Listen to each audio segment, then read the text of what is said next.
आप सभी को राधे राधे। मेरा नाम है आकाश। लास्ट वीडियो में हमने मॉडिफायर्स में जनरेट के मॉडिफायर्स कंप्लीट किए थे। अब इसके बाद हम आते हैं डीफॉर्म के मॉडिफायर्स पर। डीफॉर्म पर जितने भी मॉडिफायर्स हैं सभी ऑब्जेक्ट के मैश के शेप को चेंज करते हैं। इसमें पहले हम कास्ट मॉडिफायर ऐड करते हैं। जो फर्स्ट मॉडिफायर है आर्मेचर, वो किसी मैश को आर्मेचर या बोन से जोड़ने का काम करता है, जो कि हम आगे आने वाले वीडियो में देखेंगे। कास्ट मॉडिफायर में आपको 3 ऑप्शन मिलते हैं किसी ऑब्जेक्ट के शेप को स्फीयर या सिलेंडर या क्यूबॉइड करने के लिए। इस मॉडिफायर को समझने के लिए हम एक मंकी ऑब्जेक्ट लेंगे और उस पर इस मॉडिफायर को लगाएंगे। अब स्फीयर पर रहकर अगर आप फैक्टर की वैल्यू को चेंज करते हैं तो ऑब्जेक्ट आपको स्फीयर होता हुआ दिखेगा।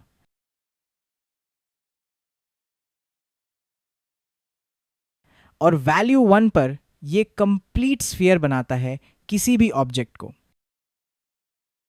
अब इसमें आप सिलेंडर सिलेक्ट करते हैं तो ये ऑब्जेक्ट को सिलेंडर की तरह बनाता है, और क्यूबॉइड सिलेक्ट करते हैं तो क्यूब की तरह बनाता है। इस कास्ट मॉडिफायर को हम एक बार क्यूब पर भी लगाकर देखते हैं।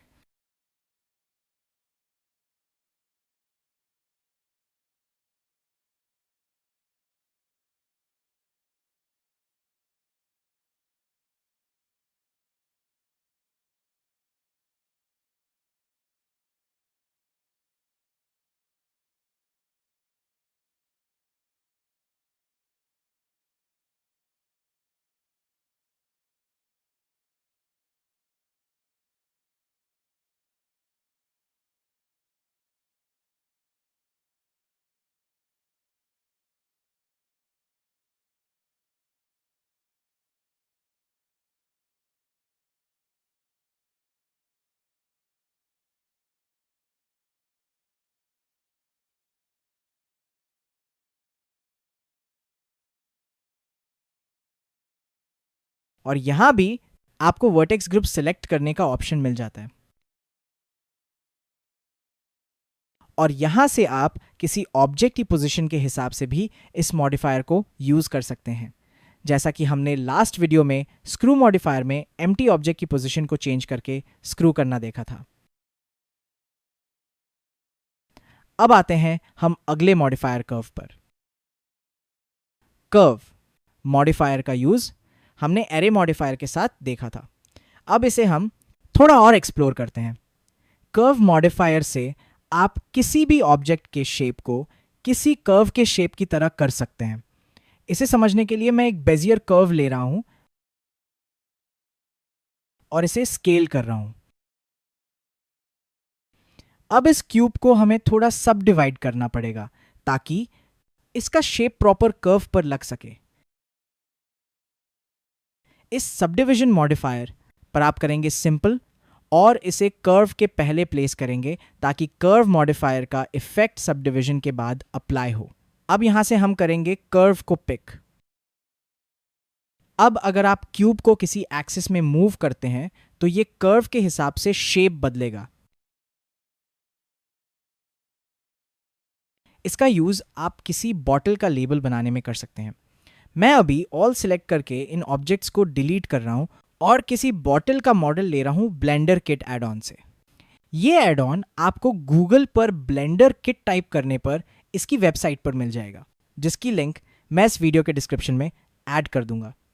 और इसे इंस्टॉल करने के लिए आप जाएंगे एडिट पर और फिर प्रेफरेंसेस पर, फिर एड-इन्स पर जाने पर आपको राइट साइड में ये एरो दिखेगा। यहाँ पर इंस्टॉल फ्रॉम डिस्क पर क्लिक करके एड-इन की जिप फाइल को आप सिलेक्ट करके इंस्टॉल कर लेंगे तो ये आपको यहाँ टॉप सेंटर पर दिखने लगेगा। अब आप बॉटल का मॉडल लेकर ऐड करेंगे।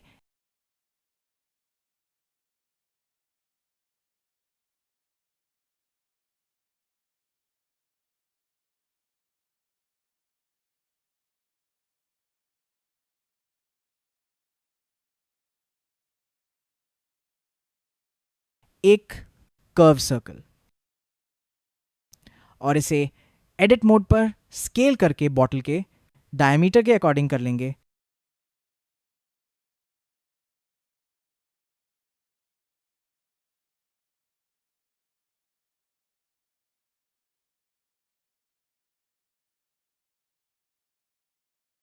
फिर एक प्लेन लेंगे और उसके एडिट मोड पर जाकर लूप्स ऐड करेंगे। आप चाहे तो सब डिवाइड भी कर सकते हैं। अब इस प्लेन पर कर्व मॉडिफायर लगाकर कर्व सर्कल को पिक करेंगे।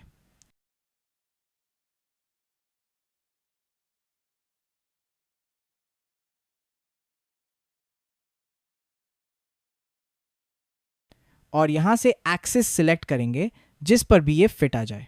ध्यान रखें कि कर्व और प्लेन की ओरिजिन एक ही जगह पर होनी चाहिए। अब आप इस प्लेन के एडिट मोड पर जाकर यहां मॉडिफायर से एडिट मोड पर व्यू के लिए दोनों ऑप्शन ऑन करेंगे, फिर इसे स्केल करके लेबल के जैसा बना लेंगे।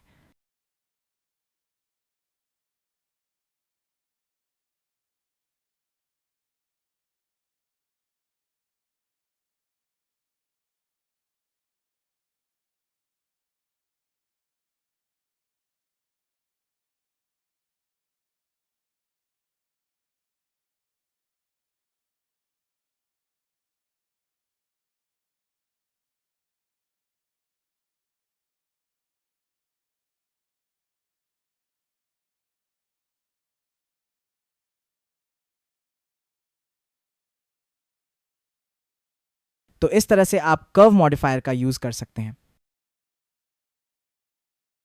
अब इन्हें डिलीट करके हम एक प्लेन लेंगे और उस पर सब डिविजन मॉडिफायर लगा लेंगे ताकि हमें डेंस मैश मिले।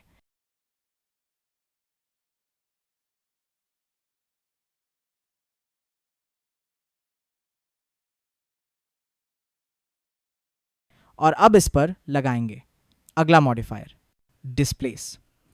वैसे ये बहुत इंटरेस्टिंग मॉडिफायर है। इस मॉडिफायर में आप किसी टेक्सचर की हेल्प से किसी ऑब्जेक्ट की सरफेस को डिफॉर्म कर सकते हैं।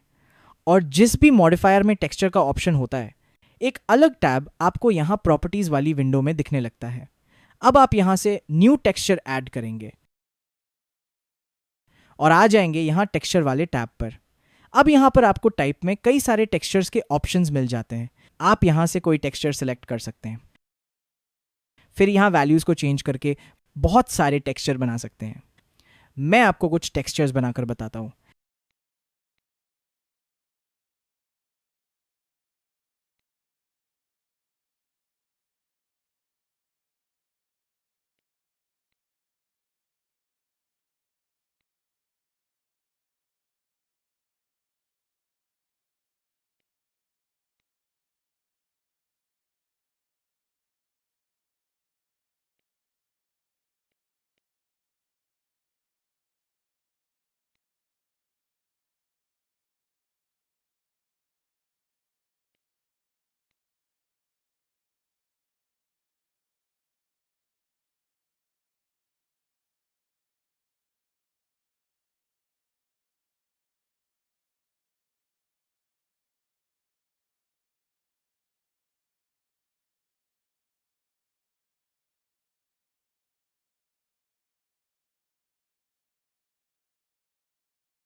आप जितना ज़्यादा मैश को डेंस रखेंगे टेक्सचर, उतना डिटेल्ड दिखेगा। अब आपको यहाँ एक इमेज और मूवी का ऑप्शन मिलता है। आप यहाँ से कोई ब्लैक एंड वाइट इमेज या कोई वीडियो यूज़ कर सकते हैं।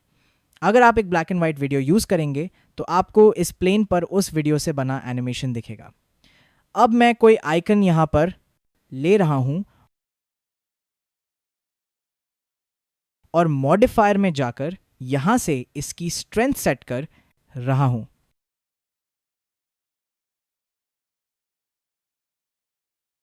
अब मैं एक और सब डिविजन इस पर लगा रहा हूं ताकि ये और डिटेल्ड बने।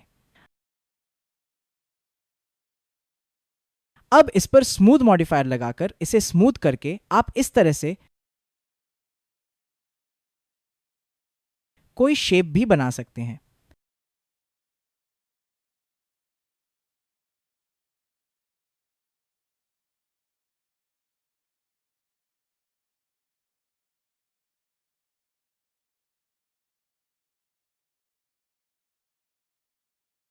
इसमें आपको यहाँ कोऑर्डिनेट में ऑप्शंस मिलते हैं कि टेक्सचर को किस तरह से प्लेस करना है,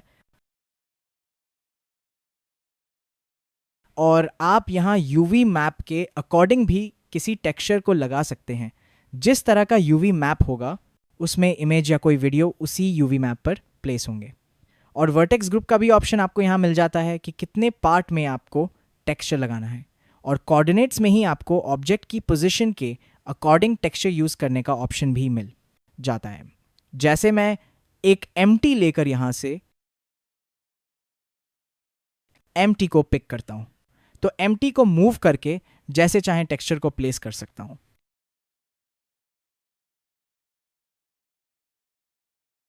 अब हम सारे मॉडिफायर्स हटाकर आते हैं अगले मॉडिफायर हुक पर।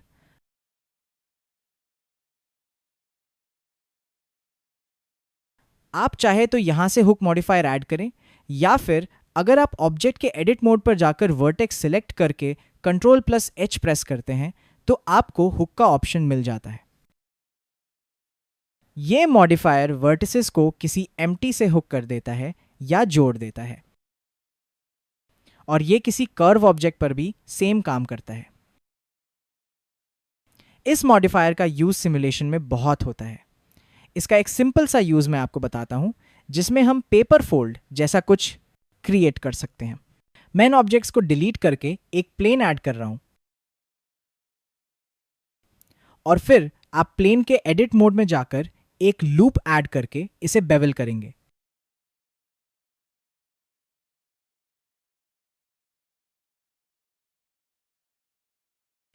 और फिर इन दोनों एजेस को भी हल्का सा बेवल कर लेंगे।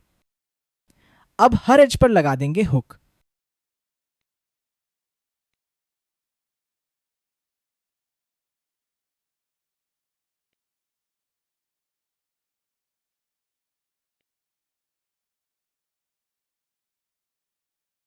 अब हम आ जाएंगे ऑब्जेक्ट मोड पर। अब चाहे तो आप इन एम्प्टीज के शेप और साइज को चेंज कर सकते हैं।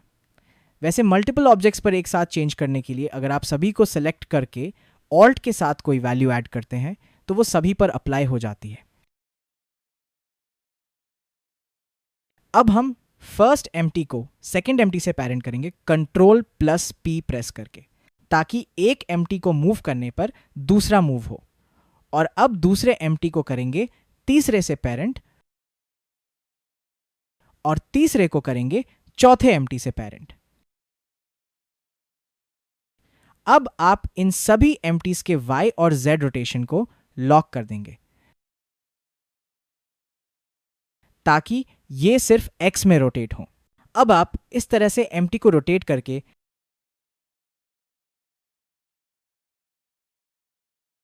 बुक कवर एनिमेशन बना सकते हैं।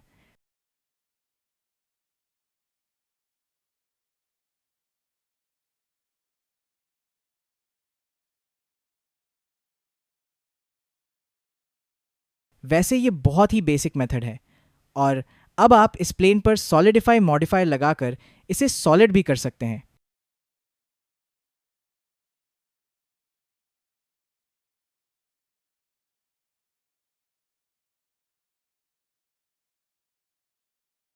अब हम एक सब डिवाइडेड क्यूब लेंगे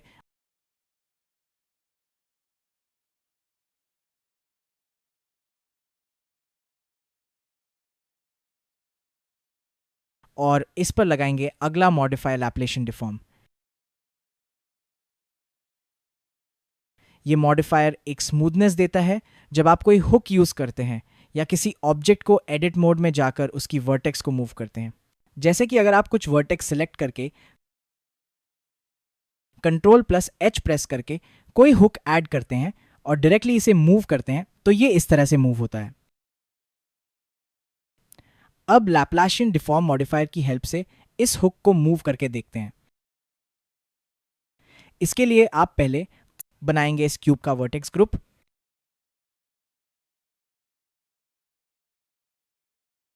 और यहां ग्रुप सिलेक्ट करेंगे और यहां से बाइंड पर क्लिक करेंगे। अब अगर आप एम्प्टी हुक को मूव करेंगे तो ये स्मूथली डिफॉर्म करेगा क्यूब को। अब इन मॉडिफायर्स को हटाकर हम आएंगे अगले मॉडिफायर लैटिस पर। लैटिस एक तरह का ऑब्जेक्ट है जो कि मैश को डिफॉर्म करने का काम करता है। आप ऐड पर जाकर लैटिस ऑब्जेक्ट ऐड कर लेंगे। लैटिस ऑब्जेक्ट ऐड करने पर आपको प्रॉपर्टीज विंडो में एक टैब लैटिस के लिए मिल जाता है। आप यहां से इसका रेजोल्यूशन सेट कर सकते हैं।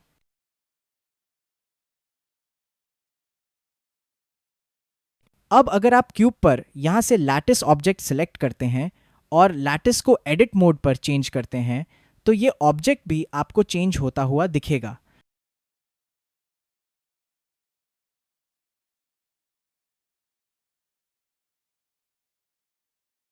और इसे मूव करने पर यह क्यूब दोबारा से पहले जैसा हो जाएगा।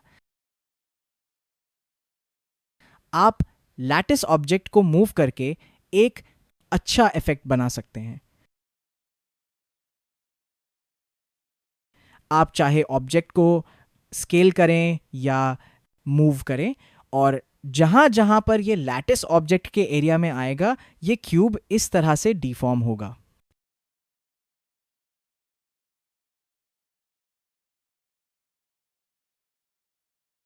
अब इस लैटिस ऑब्जेक्ट को डिलीट करके हम लैटिस मॉडिफायर को हटाकर आते हैं अगले मॉडिफायर मैश डिफॉर्म पर। यह भी थोड़ा बहुत लैटिस मॉडिफायर की तरह ही होता है। इसमें आप लैटिस की जगह कोई मैश ऑब्जेक्ट यूज करते हैं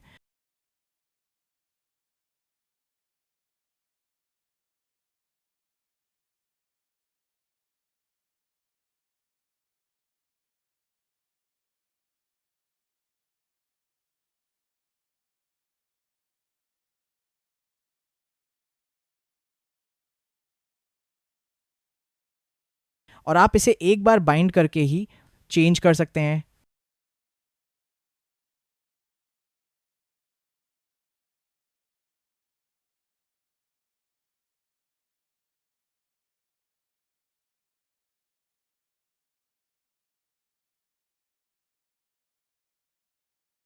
और ये लैटिस ऑब्जेक्ट की तरह मूव करने पर काम नहीं करता। ये एक तरह से ऑब्जेक्ट की सरफेस पर चिपक जाता है और इसे चेंज करने पर ऑब्जेक्ट में भी चेंजेस होते हैं। अब आगे के मॉडिफायर्स हम अगले वीडियो में देखते हैं। अगर ये वीडियो आपको पसंद आई हो और इस वीडियो से आपको कुछ नया सीखने को मिला हो तो सब्सक्राइब करें ब्लेंडरग्राफी चैनल को, ताकि मैं और इंटरेस्टिंग वीडियोस आप सभी के लिए लाता रहूं। और आप सभी का आपके इस चैनल ब्लेंडरग्राफी पर आने के लिए बहुत बहुत धन्यवाद।